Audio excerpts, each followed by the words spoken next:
En la lectura del testamento de tío Bernabé, mi suegra me puso en el lugar de siempre, al final de la mesa. Llevaba 16 años sentándome ahí, en la silla del fondo, la que nadie más elige. Ramona abrió la lectura con la seguridad de quien ya contó todo lo que hay que contar. Dijo: Bernabé siempre quiso que todo quedara en familia. Lo dijo sin mirarme. Yo tenía un sobre en el bolso. Una carta de una aseguradora fechada en 2009, dirigida a Consuelo Ríos. Mi apellido de soltera en la dirección de la casa. Bernabé Vega me había designado beneficiaria única de su póliza de vida. 4,200,000 pesos. Afuera de la sucesión. Afuera del inventario. Afuera de todo lo que Ramona había contado. La carta llegó en 2009 y la guardé en mi carpeta de registros del hogar sin decírsela a nadie, porque estaba dirigida a mí. Hola, queridos oyentes. Soy Elena, una vez más, y me alegra mucho que hoy estés aquí conmigo. Antes de empezar, suscríbete al canal y deja tu me gusta. Y cuéntame en los comentarios desde qué ciudad me escuchas. Me encanta ver hasta dónde llegan estas historias. Siempre me decían que en las familias lo que importa es el apellido, que el apellido te define, te ubica, te da un lugar en la mesa. Yo aprendí con los años y con la paciencia que da sentarse siempre en el mismo rincón, que hay personas que no necesitan apellido para reconocer a alguien. Hay gente que simplemente te ve sin que se lo pidas, sin que lo declares, sin que quede registrado en ningún acta familiar, ni en ningún asiento de bienvenida.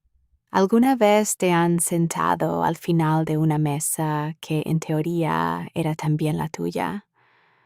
¿Alguna vez has sonreído en una fotografía de familia sabiendo que mañana te describirán como la de alguien más?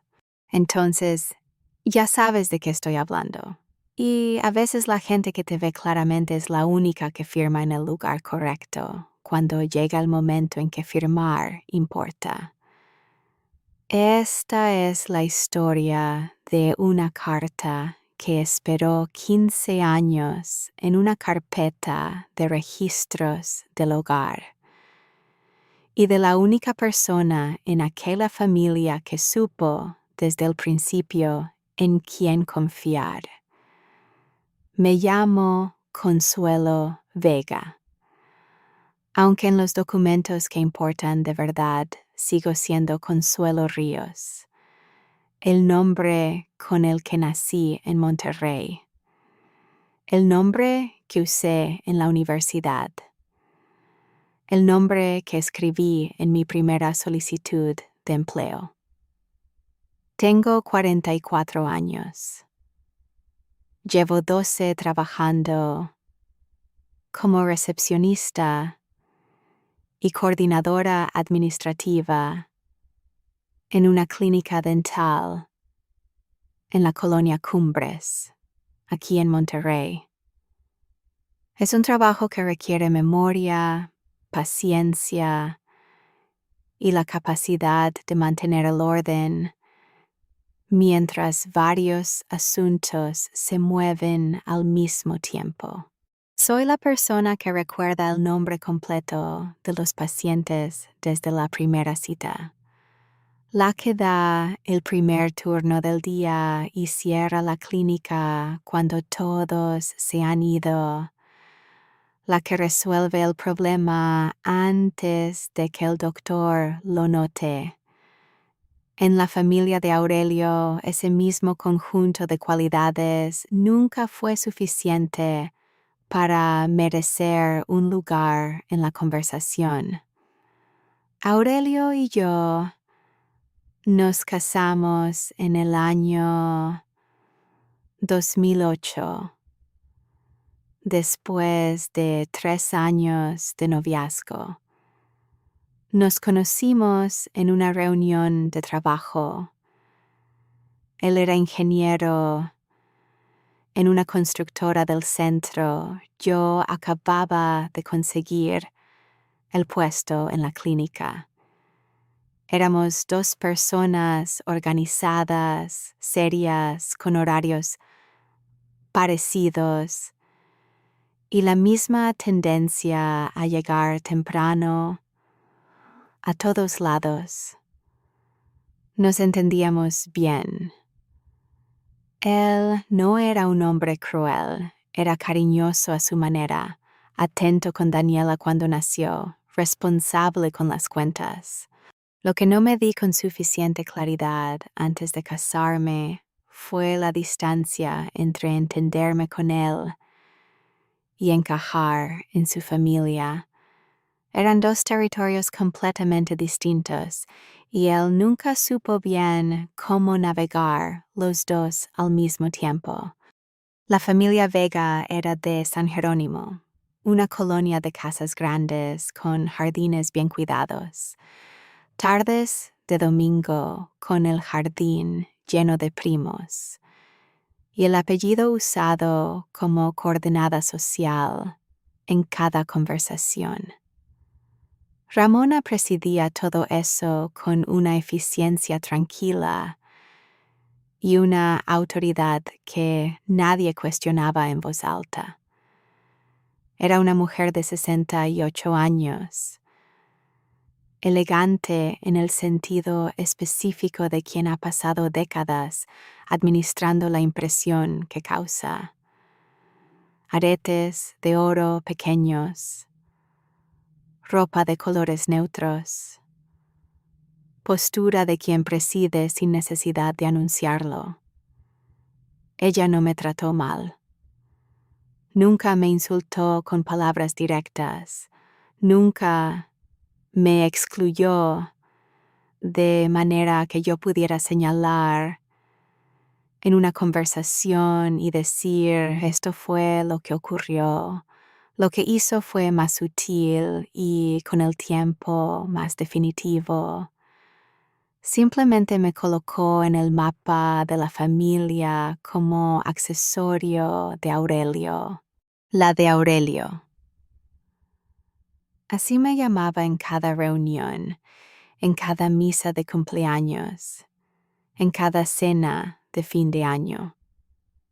16 años escuchando la de Aurelio en la misma sala donde yo había traído el postre y ayudado a servir la mesa. ¿Sabes cómo es eso? ¿Sabes cómo es que alguien use tu nombre con tanta infrecuencia que empieza a sentirse prestado? No es una herida que uno pueda mostrar porque no sangra de manera visible. Es la acumulación de pequeñas omisiones. La foto de familia donde piden que se acomoden los Vega y tú te quedas un paso atrás sin que nadie lo pida. El anuncio de vacaciones donde mencionan a todos por nombre y a ti te incluyen como y familia.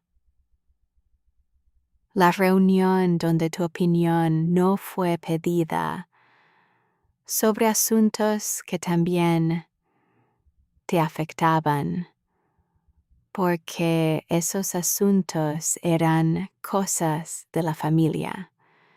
16 años de pequeñas omisiones se acumulan de una manera que no es dramática, que no tiene un momento de quiebre claro, que simplemente va solidificando una posición. Yo era la esposa de Aurelio. Eso era todo. Me senté siempre en la misma silla, la del fondo, la que queda más lejos de la cabecera, la que da hacia la pared, la que nadie disputa porque nadie la quiere. Me senté ahí el primer año pensando que era temporal, que con el tiempo me irían conociendo y el asiento cambiaría. Me senté ahí el quinto año pensando que ya no tenía sentido resistirlo, que había cosas más importantes en que gastar la energía. Me senté ahí el 10º año sin pensarlo, porque así funciona la invisibilidad cuando la dejas actuar demasiado tiempo.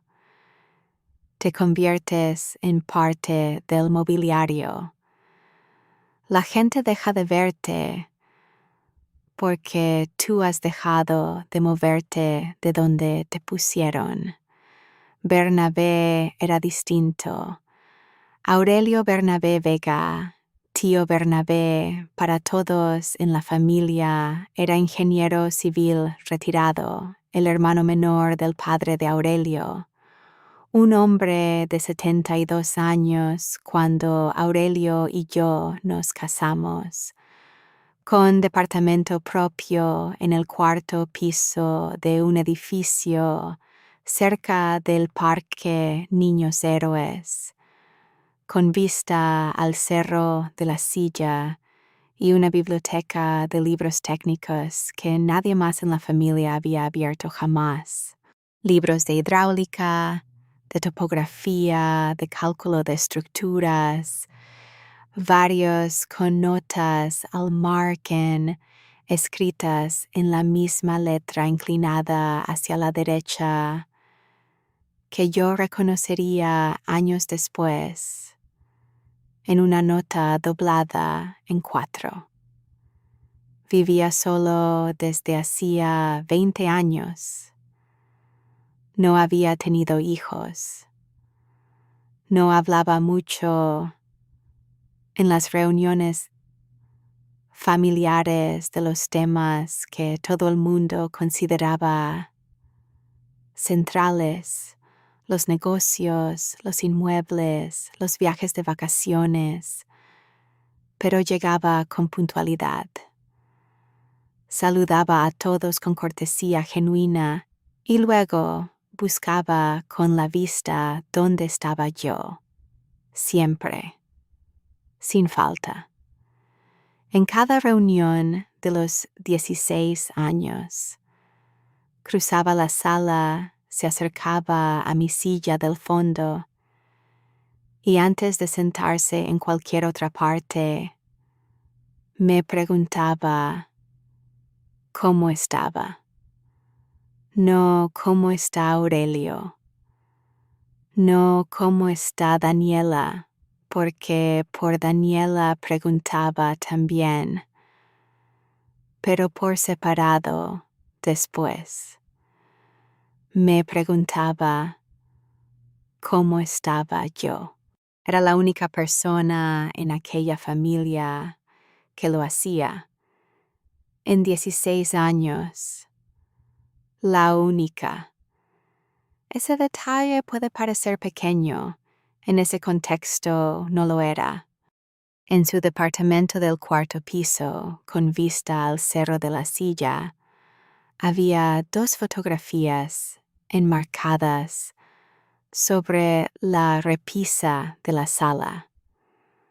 Una era la foto de una boda familiar grande, con 15 personas, tomada en los años 90. Había miembros de la familia que yo reconocía más jóvenes, Ramona entre ellos, con el mismo porte que 30 años después. La otra era una foto de él y yo en una cafetería del centro, una imagen tomada por el mesero a petición de Bernabé. En una tarde de marzo, cuando yo fui a visitarlo, porque se había resfriado y nadie más de la familia había ido. Le llevé sopa en un recipiente de la clínica. Me agradeció sentándose a hablar durante 2 horas sobre un proyecto de puentes en el que había trabajado en los años 80 en el norte de Coahuila. Un proyecto que nunca se terminó por problemas presupuestales, pero del que él guardaba todos los planos originales en una carpeta de cartón café en el tercer cajón del escritorio. Me escuchó hablar de la clínica. Me preguntó si me gustaba lo que hacía. Le dije que sí, que me gustaba el orden, la precisión, saber que cada cosa estaba donde debía estar cuando alguien la necesitaba. Me miró con esa expresión tranquila que tenía, la de quien procesa lo que escucha antes de responder, y dijo: «Eso es raro. La mayoría de la gente prefiere el caos. Es más fácil esconderse en él». No supe qué responder en ese momento. Ahora sé que tenía razón. Guardé esa frase. La guardé junto a otras cosas que Bernabé decía y que nadie más en la familia parecía escuchar, porque Bernabé era el tío soltero, el que no había tenido hijos, el que vivía solo con sus libros de ingeniería y sus opiniones detalladas sobre la infraestructura hidráulica en el norte del país. En las reuniones nadie le pedía que presidiera nada. En los cumpleaños nadie consultaba sus opiniones sobre los asuntos que la familia consideraba relevantes. Bernabé era parte del paisaje de aquellas reuniones. Igual que yo, pensé muchas veces. Aunque él lo había elegido y yo no. Hubo otras tardes de café, no muchas, 3, quizás 4, en el transcurso de los años. Siempre eran inesperadas. Él me llamaba por teléfono un sábado para decirme que había encontrado una cafetería nueva en la colonia Centro y preguntarme si tenía tiempo. Yo generalmente tenía tiempo. Aurelio sabía que yo visitaba a Bernabé de vez en cuando y nunca hizo preguntas. Creo que lo veía como una cortesía hacia su familia, sin pensar en ello demasiado. Y Bernabé y yo hablábamos de trabajo, de Monterrey, de Daniela cuando ya había nacido, de libros que él recomendaba y yo nunca terminaba de leer, de su vida antes de retirarse. Era una amistad discreta, del tipo que no se anuncia. Tengo una carpeta azul marino de anillas que empecé el año en que Aurelio y yo nos mudamos juntos al departamento de San Jerónimo. La llamo la carpeta de registros del hogar. Ahí guardo todo: facturas de servicios, recibos de mantenimiento del departamento, contratos de arrendamiento, avisos del banco, correspondencia médica, estados de cuenta, notificaciones de la administración del edificio, No es un sistema sofisticado, es solo que prefiero saber dónde está cada cosa antes de que alguien me pregunte. En la clínica hago lo mismo con los expedientes de los pacientes, con los registros de citas, con los comprobantes de pagos. El orden no es un talento especial, es una decisión que se repite todos los días hasta que se convierte en parte de cómo uno existe. Aurelio nunca usaba la carpeta. Sabía que existía, la había visto muchas veces sobre el escritorio de la sala, pero la administración del hogar era territorio mío en nuestra distribución silenciosa de responsabilidades. Él se encargaba del trato con el banco para los asuntos mayores, de los pagos del seguro del coche, de las llamadas al plomero cuando yo no podía tomar el teléfono. Yo me encargaba del registro de todo lo que entraba y salía. Era un sistema que funcionaba sin que ninguno de los dos lo hubiera diseñado conscientemente. En el otoño de 2009 llegó al buzón del departamento una carta de Seguros Monterrey.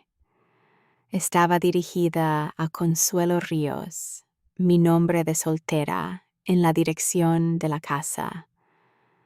La abrí porque era para mí, con mi nombre. Era una notificación de confirmación. Bernabé Alejo Vega Sandoval había designado a Consuelo Ríos como beneficiaria única de su póliza de seguro de vida número que estaba impreso en la parte superior del documento. El monto asegurado estaba en el cuerpo del documento. La cantidad que en ese momento correspondía al valor contratado. La fecha de la designación era marzo de 2009, 6 meses antes de que llegara esa carta. No había error tipográfico, no había confusión de nombres. Era mi nombre, era mi dirección, era una póliza de seguro de vida a nombre de Bernabé Vega, que me nombraba a mí. La leí 2 veces.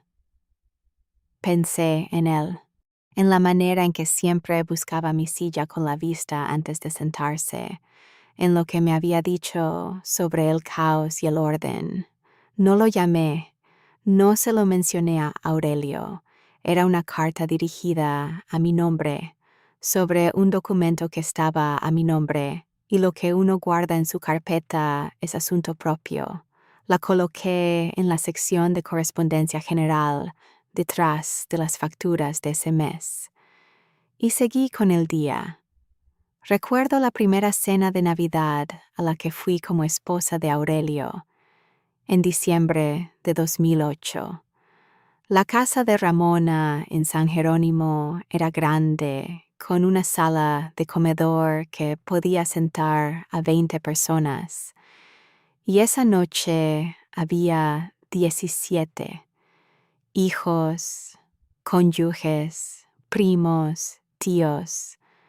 Yo llegué con un pastel de queso que había preparado esa tarde, envuelto en papel celofán azul con un moño pequeño. Lo puse en la mesa de los postres sin que nadie me lo pidiera. Lo hice porque eso es lo que uno hace cuando quiere pertenecer a algo. Ramona me agradeció con una sonrisa breve y lo colocó detrás del flan que había traído la cuñada mayor. Durante la cena me presentó a los primos que yo no conocía todavía como la esposa de Aurelio, no como Consuelo, no como Consuelo Ríos, ni como Consuelo Vega, la esposa de Aurelio. Y yo sonreí porque eso también es lo que uno hace cuando quiere pertenecer a algo. Sonreír y esperar que con el tiempo el nombre propio aparezca solo. Bernabé llegó al postre, cuando la conversación ya estaba animada y los niños corrían entre las sillas. Me buscó con los ojos antes de saludar a nadie más. Se acercó. Me preguntó cómo estaba. Le dije que bien, que un poco desorientada todavía con tantos nombres nuevos. Se rió, una risa contenida, del tipo que no busca atención, y dijo: «No te preocupes, la mayoría de ellos tampoco sabe bien cómo se llaman entre sí, solo lo actúan bien». Fue la primera vez que me reí de verdad en esa casa. Bernabé nunca me mencionó la póliza. Yo nunca le pregunté.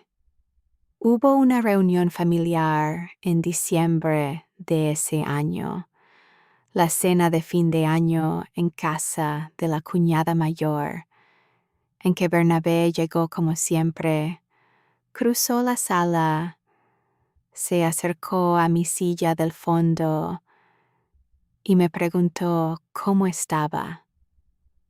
Le dije que bien. Él asintió. Me dijo que se veía y fue a saludar a los demás. Fue exactamente como siempre. No hubo ninguna señal, ningún gesto, ninguna alusión. Esa era la clase de persona que era. Alguien que tomaba una decisión importante en silencio y luego seguía viviendo con la misma tranquilidad de siempre. En 2017, durante lo que supuse era la renovación periódica de la póliza, Seguros Monterrey envió otra notificación. También llegó a la misma dirección. También a nombre de Consuelo Ríos. También con el mismo número de póliza. La designación seguía activa. Bernabé no había hecho ningún cambio. La guardé en la misma sección de la carpeta, detrás de la primera carta. 2 documentos. Misma designación, confirmada 2 veces en 8 años. Bernabé tenía 79 años entonces. Seguía yendo a las reuniones familiares con la misma puntualidad, aunque caminaba un poco más despacio y prefería sentarse antes que antes. Seguía buscando mi silla con la vista cuando llegaba. Aurelio murió en octubre de 2024. Un infarto inesperado un martes por la mañana. Tenía 51 años. Daniela tenía 20 y estaba en su primer semestre de universidad en Monterrey. El mundo se reorganizó en cuestión de horas. El hospital, los trámites, las llamadas telefónicas que hay que hacer en el orden correcto, aunque uno no sabe cuál es el orden correcto, la misa, el velorio, los papeles. Ramona llegó al hospital antes que yo porque vivía más cerca. Cuando llegué, ella ya estaba coordinando, hablando con los médicos, con el administrador del hospital, tomando decisiones sobre el traslado. Eso es lo que Ramona hace en situaciones de crisis. Coordina, organiza, asume el centro. No me lo discutí. Estaba demasiado ocupada siendo la esposa de alguien que acababa de morir y tratando de recordar respirar de un momento al otro. El dolor por Aurelio fue real. No lo menciono poco porque fuera pequeño. Lo menciono con cuidado porque no es el centro de esta historia, aunque sí fue el centro de esas semanas. Lo quise durante 16 años. Fue un hombre bueno en muchos sentidos, aunque nunca supo cómo corregir a su madre cuando ella me llamaba la de Aurelio. Eso también es una forma de abandono, aunque uno que nunca quiso serlo. Los dos tipos de amor pueden ser verdaderos al mismo tiempo. Bernabé murió 3 semanas después de Aurelio. El médico dijo que fue el corazón también. No sé si las dos muertes estaban conectadas de alguna manera que la medicina puede medir. Sé que Bernabé quería a Aurelio, a su manera reservada y constante, y que la pérdida fue real para él, aunque no lo dijera en voz alta. Fue a la misa de Aurelio apoyado en un bastón que yo no le había visto antes. Me buscó con la vista cuando entró a la iglesia, como siempre. Le devolví la mirada. Fue la última vez que nos vimos. Cuando Bernabé murió, la familia Vega perdió al único hombre en esa sala que alguna vez había cruzado el cuarto para preguntar cómo estaba la mujer del fondo. El primer indicio de lo que se venía llegó en el velorio de Bernabé, 2 días después de su muerte. Ramona organizó todo. La misa en la parroquia de San Jerónimo, la recepción en casa de la cuñada mayor, las llamadas al notario para iniciar los trámites del testamento, con la eficiencia de quien ya sabe qué va a encontrar en el proceso. No era la eficiencia del duelo, esa manera en que el cuerpo sigue moviéndose mientras la mente intenta procesar lo que pasó. Era la eficiencia del inventario, metódica, segura, orientada hacia un resultado específico que ella ya tenía calculado. Me asignó las compras para la recepción: agua, refrescos, servilletas, el pan dulce de una panadería específica en Cumbres que ella nombró, sin preguntarme si tenía tiempo para ir.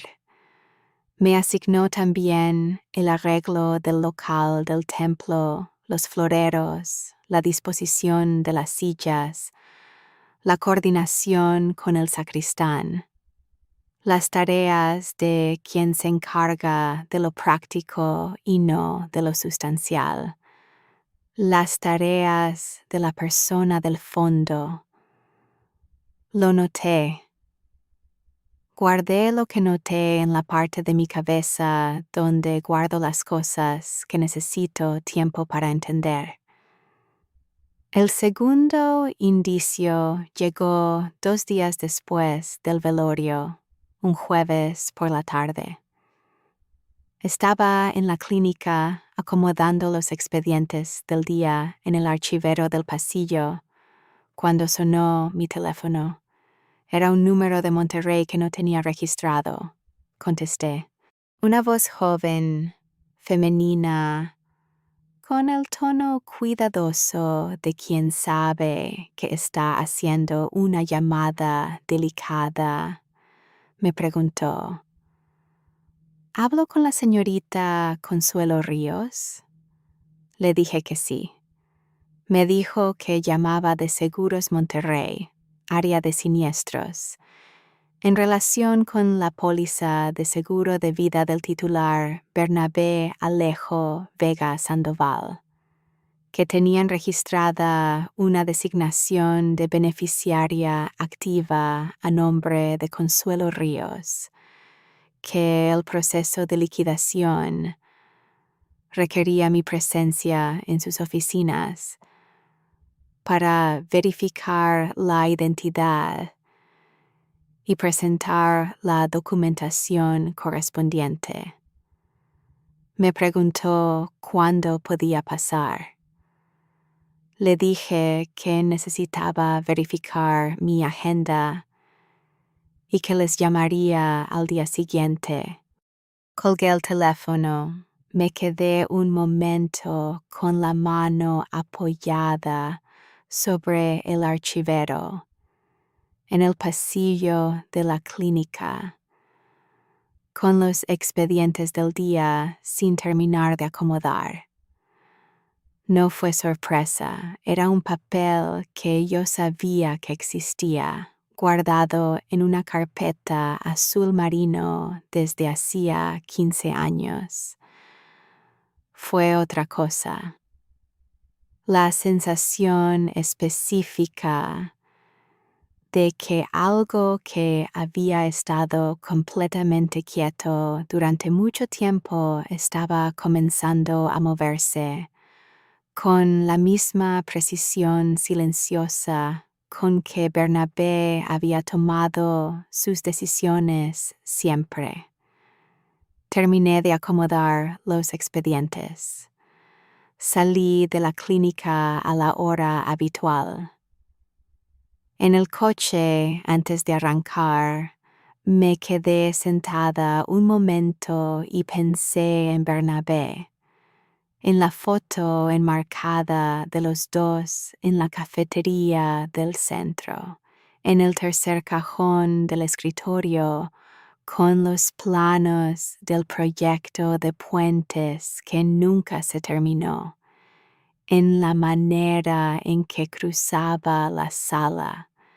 Esa noche fui a la carpeta. La abrí en la sección de correspondencia general, detrás de las facturas del mes. Las 2 cartas de Seguros Monterrey estaban exactamente donde las había guardado. La de 2009 primero, la de 2017 detrás, en el mismo orden en que habían llegado. Las saqué con cuidado. Las puse sobre la mesa de la cocina bajo la luz del techo y las leí de principio a fin como si fueran nuevas. El número de la póliza, el monto asegurado al momento de la designación y el valor actualizado al momento de la renovación: 4,200,000 pesos. La fecha de la designación original: marzo de 2009. La confirmación de la renovación: 2017. Mi nombre, mi apellido de soltera, mi dirección, que seguía siendo la misma, porque después de la muerte de Aurelio no me había movido y no planeaba moverme hasta tener claridad sobre lo que seguía. Llamé al licenciado Guerrero esa noche. Patricia Guerrero lleva 29 años ejerciendo derecho civil y mercantil en Monterrey. La conocí hace 5 años, cuando necesité asesoría para un asunto menor de contratos, una disputa pequeña con un proveedor de la clínica que mi jefe prefirió no manejar solo. Una colega me la recomendó como alguien que no cobraba por adelantado si el caso era claro. Resultó ser alguien que tampoco hablaba por hablar. Tiene el cabello corto, recto, oscuro, con alguna cana que no le molesta mostrar. La manera de mirar de quien ya ha visto muchas versiones del mismo problema y sabe exactamente a qué artículo del código hay que ir antes de hablar de cualquier estrategia. Cuando la llamé aquella noche, eran casi las 9. Contestó al tercer timbrazo, sin que en su voz hubiera ninguna señal de que la hora fuera inconveniente. Le expliqué la situación con la misma precisión con que le explicaría a alguien la agenda del día en la clínica. Carta de 2009. Confirmación de 2017. Designación de beneficiaria única de una póliza de seguro de vida a mi nombre de soltera. Llamada de la aseguradora esa tarde, confirmando que la designación estaba activa e iniciando el proceso de liquidación. Me escuchó sin interrumpir. Cuando terminé de hablar, hubo una pausa corta, del tipo que no es duda, sino el momento en que alguien con experiencia está ordenando lo que escuchó antes de responder con precisión. Dijo: «La póliza sigue activa». Le dije que la aseguradora había llamado ese día para iniciar el proceso de liquidación. Dijo: «Entonces es tuya, no forma parte de la sucesión, no necesita la aprobación de ningún miembro de esa familia». Le pregunté si podían impugnarla. Dijo: «El artículo 167 de la Ley sobre el Contrato de Seguro es muy claro en este punto. El pago de una póliza de vida a un beneficiario designado pasa directamente a esa persona fuera del caudal hereditario, sin posibilidad de impugnación por los herederos del asegurado. La designación tiene 15 años. El asegurado la renovó en vida en 2017 sin hacer cambios. La insistencia de la Comisión Nacional de Seguros y Fianzas en que las designaciones de beneficiarios sean actualizadas periódicamente es precisamente para evitar disputas como la que esta familia podría intentar. Consuelo, esto no tiene vuelta de hoja. Le pregunté qué necesitaba llevar a la aseguradora. Me dijo que repasaríamos eso juntas por la mañana. Me preguntó si había algo más que quisiera revisar antes de la lectura del testamento. Le dije que la lectura era al día siguiente. Dijo: «Entonces nos vemos a las 8. Trae la carpeta con todo lo que tienes». Esa noche no dormí mucho. No por angustia, no era angustia lo que sentía, aunque a esa hora de la noche podría haberlo sido, y nadie me habría reprochado el error. Era otra cosa, claridad quizás. Hay una diferencia entre las dos que uno aprende a distinguir con los años. La angustia te mueve sin llevarte a ningún lado. Te hace dar vueltas en círculos sin avanzar. La claridad te deja quieta, completamente quieta, con los ojos abiertos en la oscuridad y la mente en orden.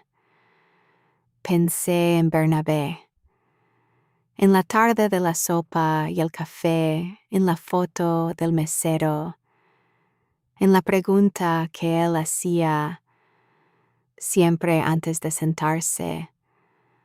La misma pregunta, 16 años, sin fallar, y en el silencio compartido en que ambos habíamos mantenido aquel formulario de 2009. A las 8 de la mañana siguiente estaba en el despacho del licenciado Guerrero con la carpeta azul marino sobre la mesa. Era un despacho ordenado, sin adornos innecesarios, estantes con carpetas etiquetadas, un escritorio con espacio de trabajo real, 2 sillas frente al escritorio para los clientes. Revisamos los documentos uno por uno con calma y metodología. La notificación original de 2009. La confirmación de la renovación de 2017 y los datos de la llamada de la aseguradora del día anterior, que yo había anotado en un papel, el nombre de la representante, el número desde el que llamaron, la hora. Guerrero anotó los datos clave en una hoja aparte, con la letra apretada y eficiente de quien toma notas para usarlas, no para archivarlas. Luego dijo: ¿Quieres ir a la aseguradora antes de la lectura o después? Le dije que prefería tener la confirmación escrita antes de entrar a la notaría. Dijo: Bien, vamos ahora. Las oficinas de Seguros Monterrey están a 3 cuadras de la clínica dental donde trabajo. He pasado por ese edificio cientos de veces en 12 años. Lo conozco de la misma manera en que conoces los edificios del camino habitual, como parte del fondo. Esa mañana entré por primera vez. El espacio era exactamente lo que uno espera de una aseguradora regional de tamaño mediano. Alfombra gris, mostrador de atención al cliente iluminado, con luz blanca, el olor mezclado de papel y aire climatizado que tienen todas las oficinas de ese tipo. Un representante joven, en traje oscuro, nos atendió desde el mostrador. Le dimos el número de póliza. Buscó en el sistema con la eficiencia tranquila de quien hace ese proceso muchas veces al día y sabe exactamente qué pasos siguen a cuáles. Levantó la vista y dijo: Sí, la designación está activa. Consuelo Ríos, beneficiaria única, desde marzo de 2009, confirmada en la renovación de 2017. No ha habido modificaciones. Licenciado Guerrero le pidió una constancia escrita de la designación activa, sellada y firmada, para presentarla en el proceso notarial de ese día. El representante lo procesó sin demora. Nos dio la constancia en un sobre blanco con el logo de la aseguradora. Antes de que termináramos, el representante fue al archivo físico para agregar una copia de la constancia al expediente original de la póliza. Abrió el folder sobre el mostrador.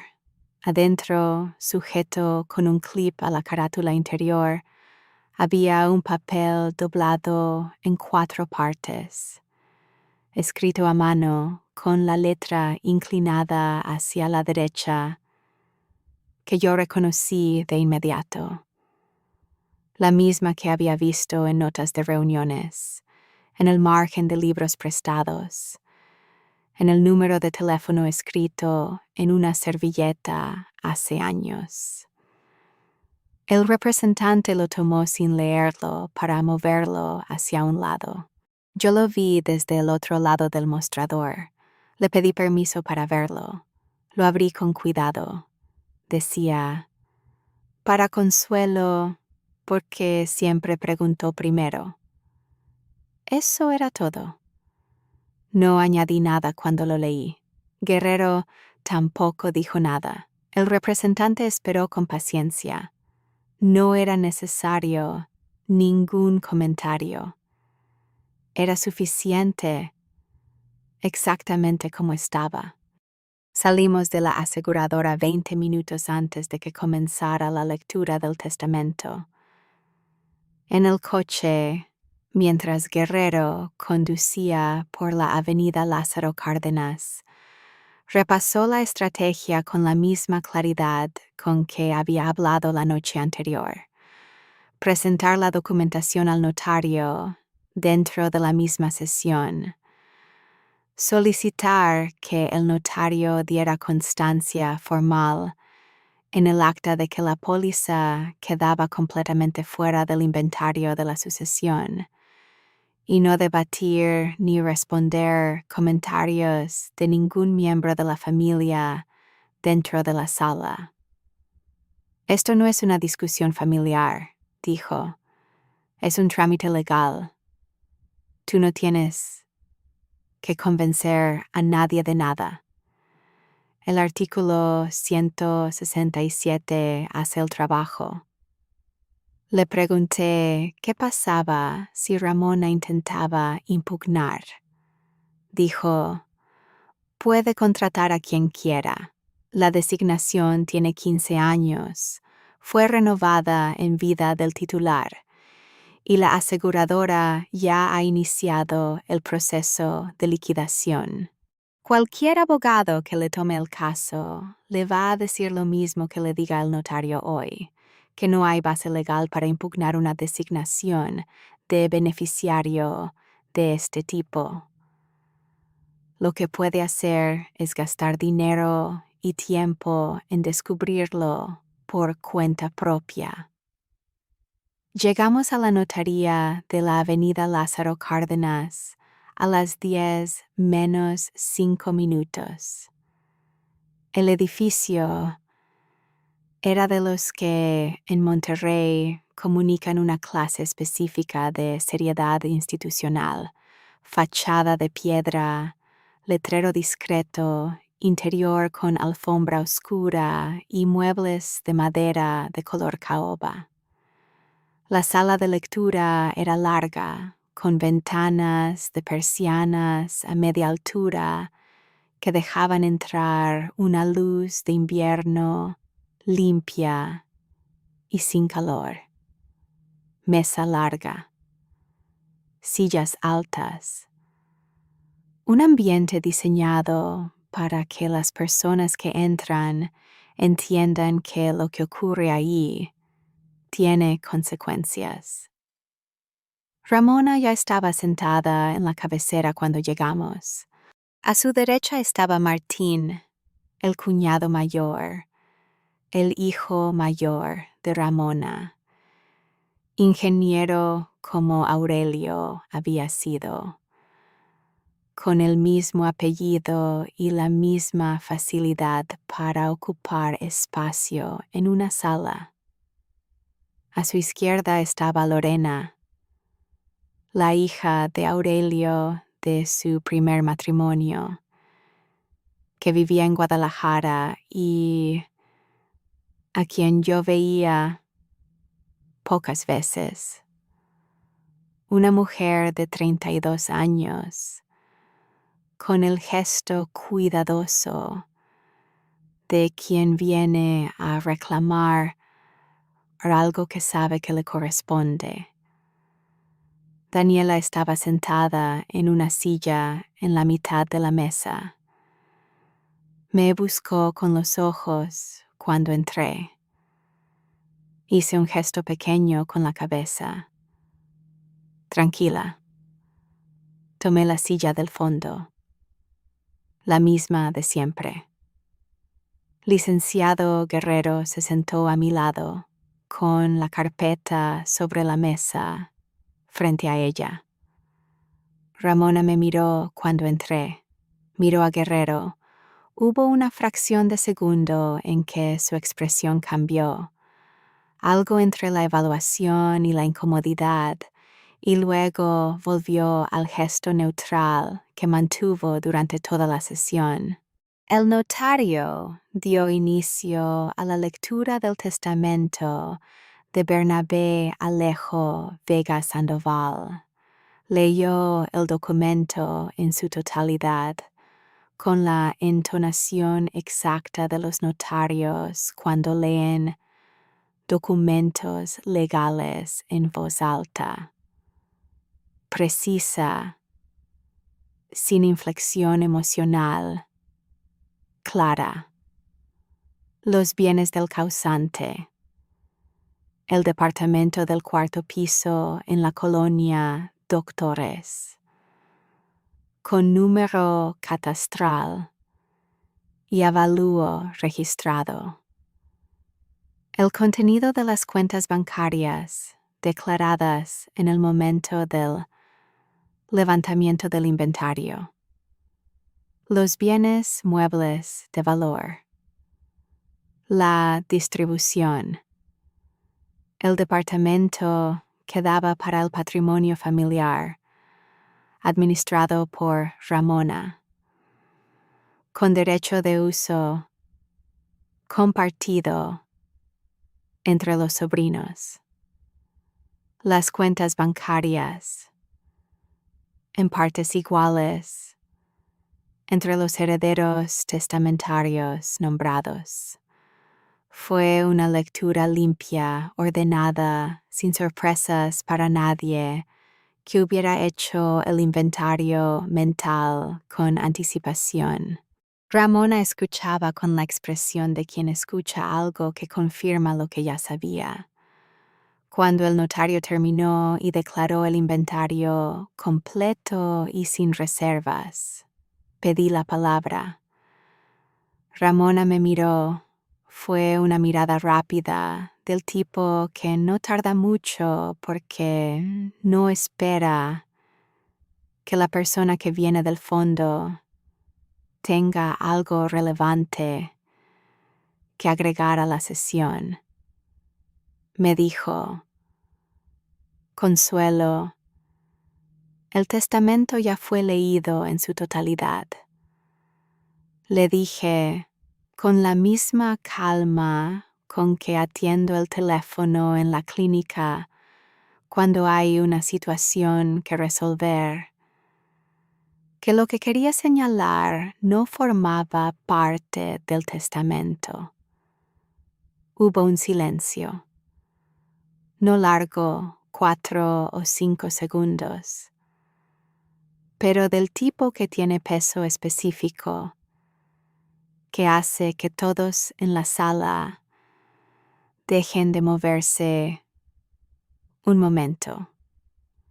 El notario me cedió la palabra.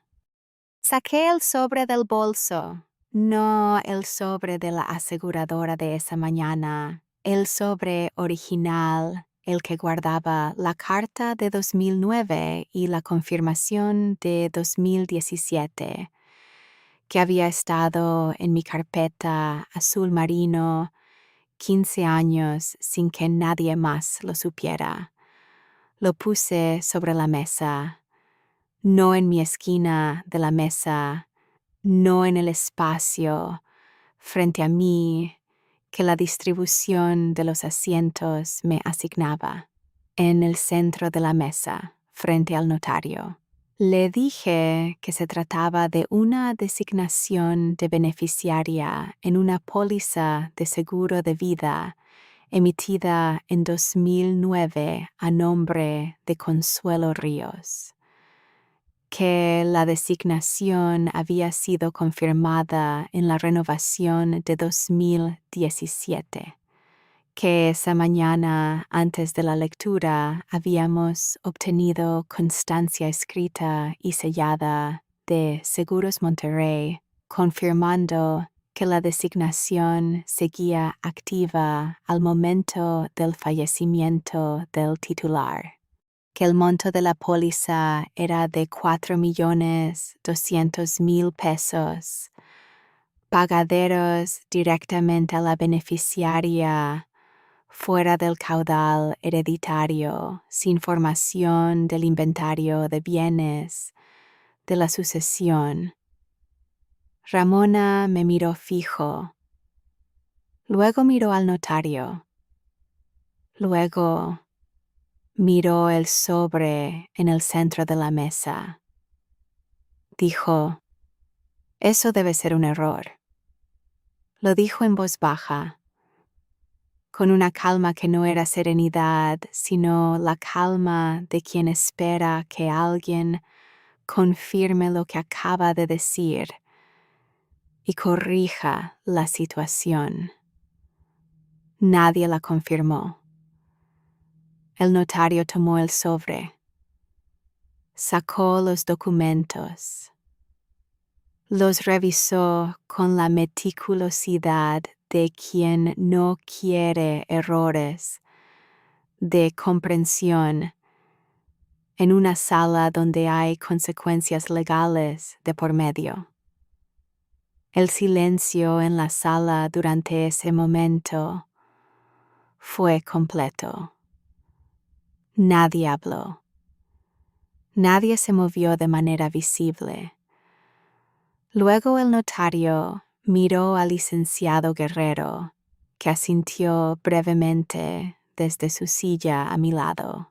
El notario dijo, «Esta designación es válida», y luego explicó lo que la ley establece con la voz neutral y precisa de alguien cuya función es que los hechos queden consignados en el registro sin ambigüedad, que una designación de beneficiaria en un seguro de vida hecha en vida del asegurado, en pleno uso de sus facultades y correctamente registrada ante la aseguradora, otorga el derecho al pago de manera directa a la persona designada, fuera del caudal hereditario, sin posibilidad de impugnación por los herederos del asegurado.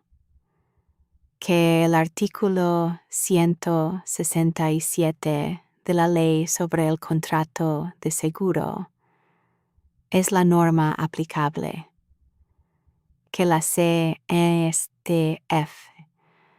regula las condiciones bajo las cuales las designaciones son válidas y ésta las cumple todas.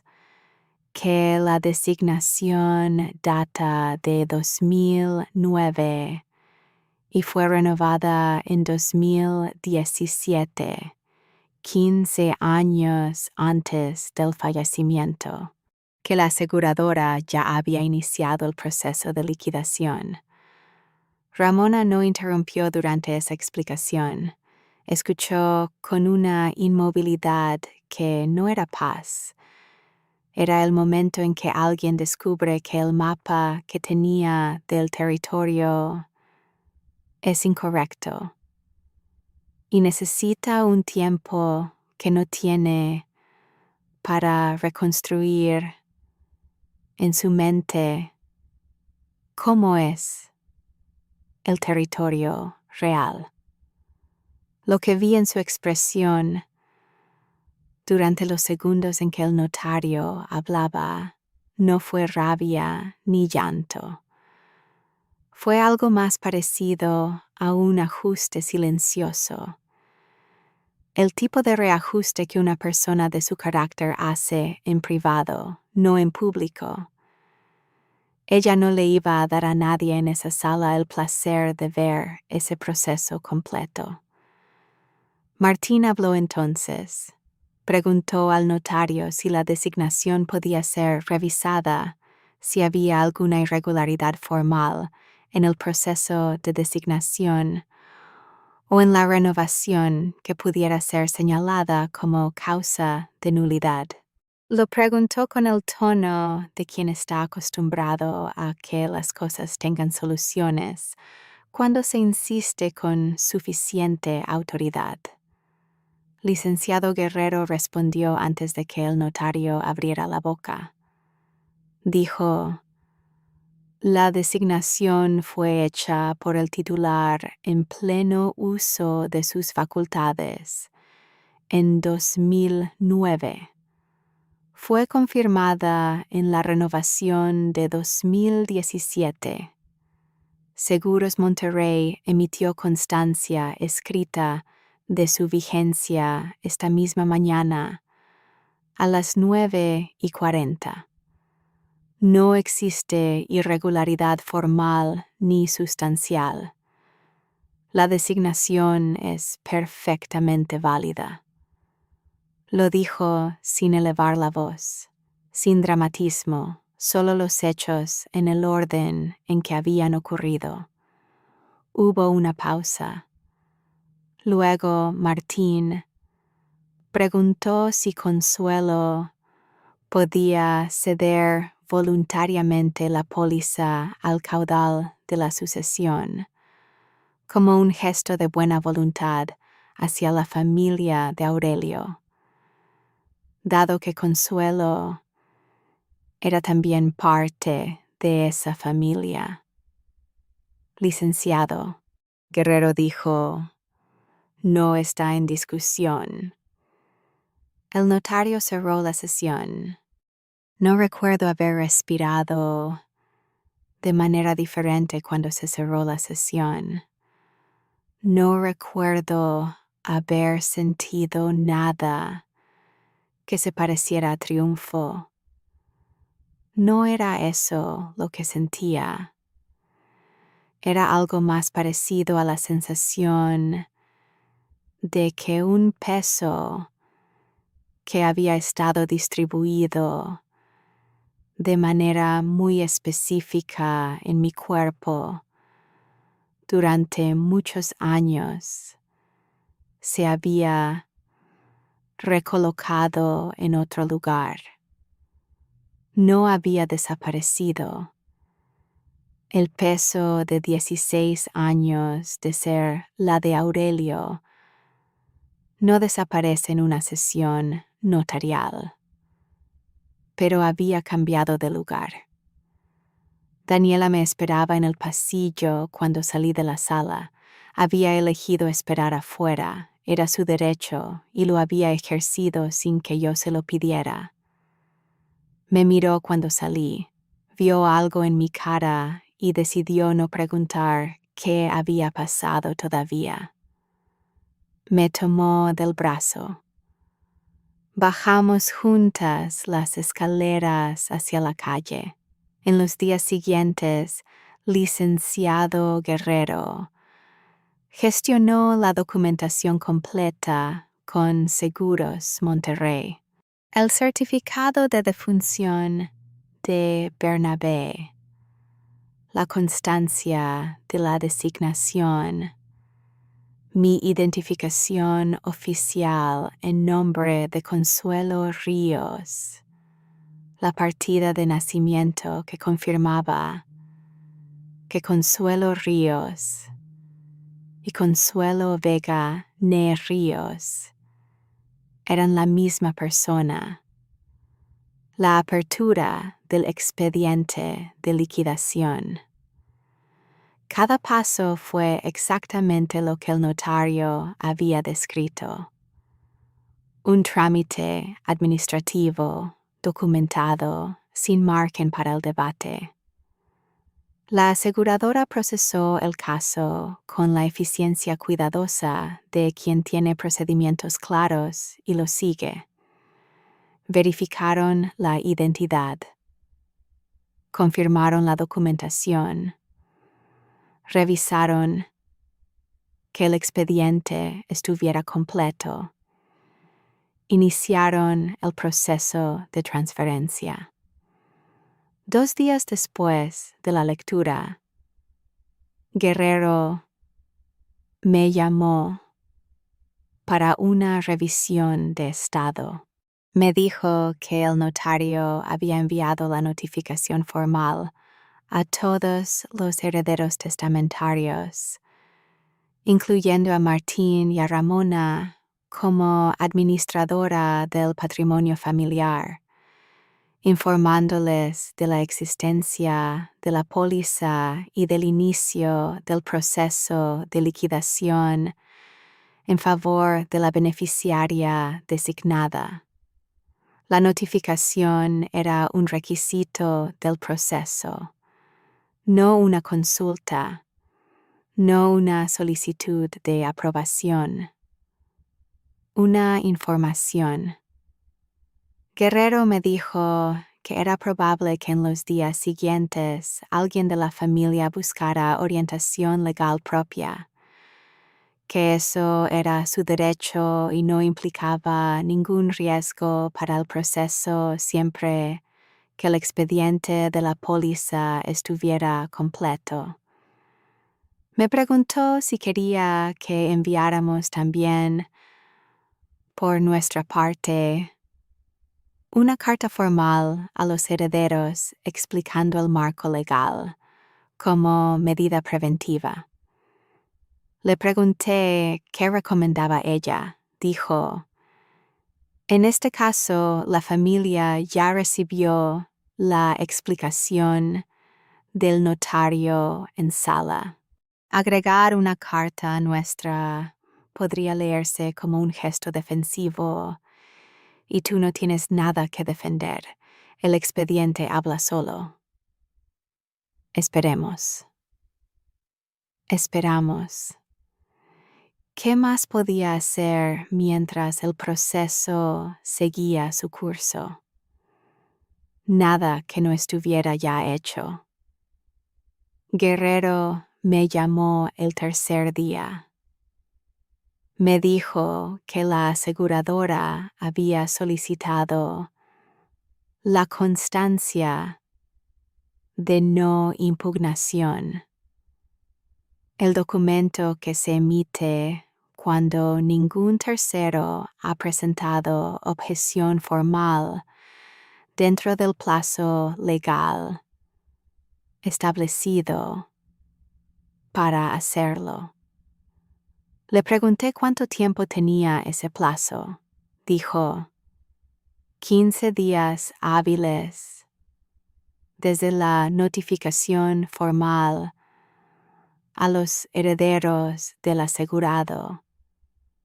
El notario ya los notificó en la misma sesión.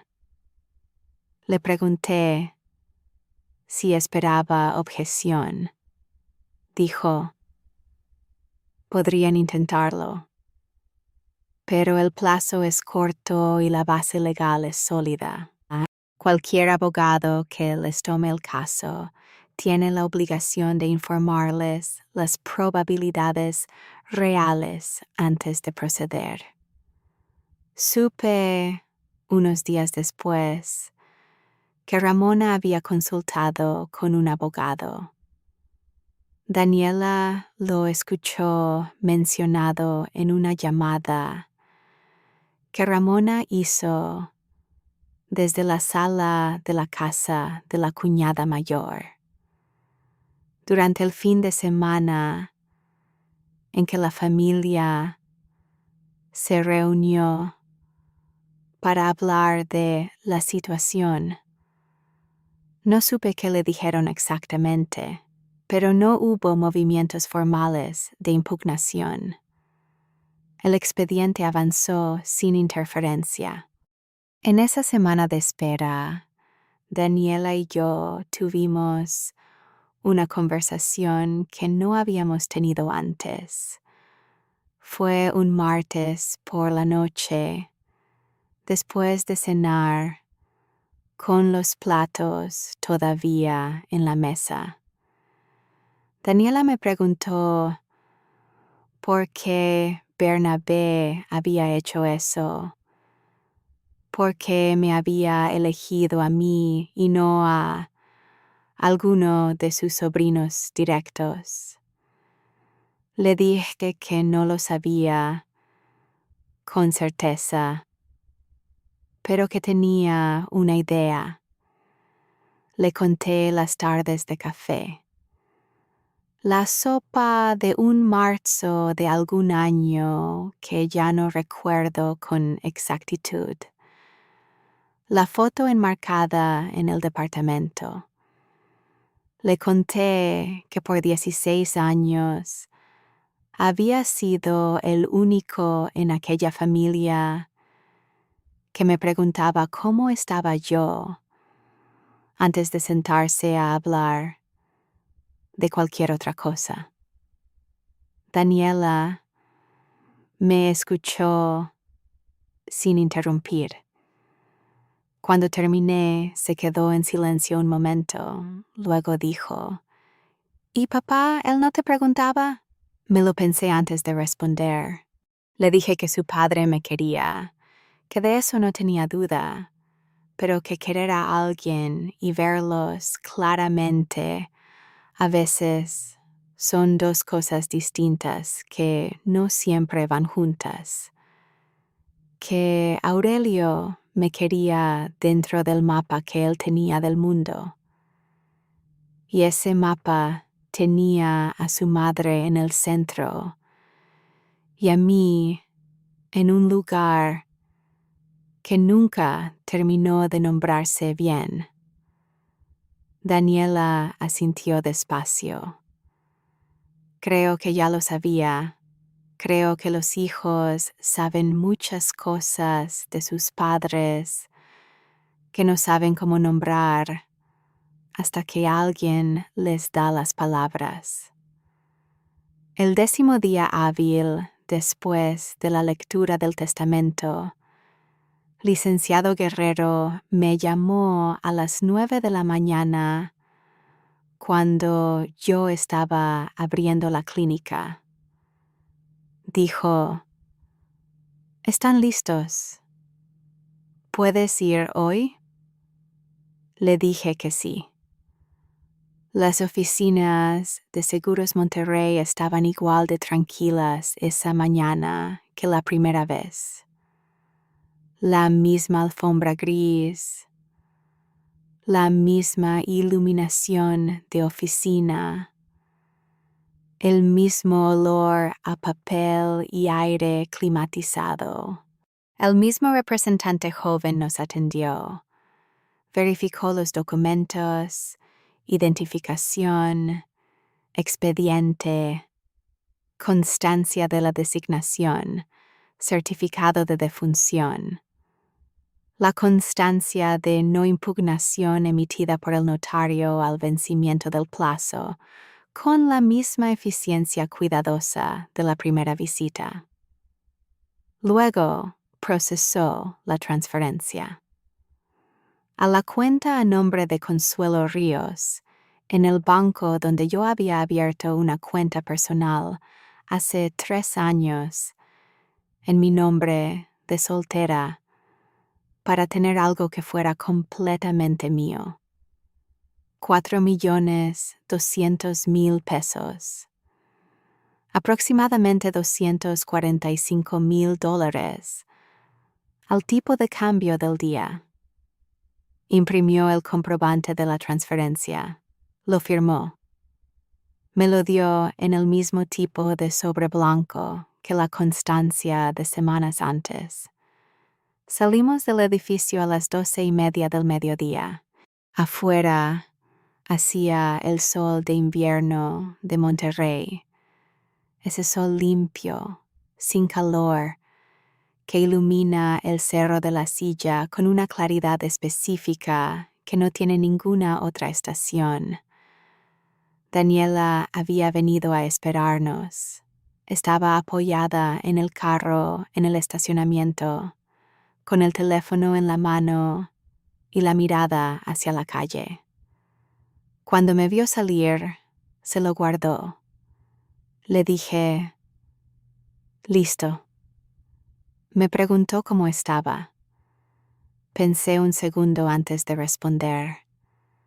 Le dije que bien, que Bernabé había sido muy cuidadoso durante mucho tiempo y que eso valía más que el monto, aunque el monto tampoco era pequeño. Me preguntó qué quería decir. Me senté en el asiento del copiloto, cerré la puerta y miré el cerro por el parabrisas un momento antes de hablar.